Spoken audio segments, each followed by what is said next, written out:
Hey guys, in this video we're going to take a look at how you can turn on or turn off zoom follow focus on the iPhone 15 series.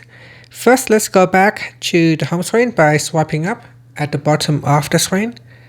Then from the home screen, tap on settings. Now in the settings page, we scroll down and then tap on accessibility. Next, tap on zoom. Then in here, we go down and tap on follow focus. So tap on that to switch it on or turn off. When you switch this on, there will be an option called smart typing. You can also tap on that toggle switch to turn on or turn off smart typing as well, which is part of the follow focus.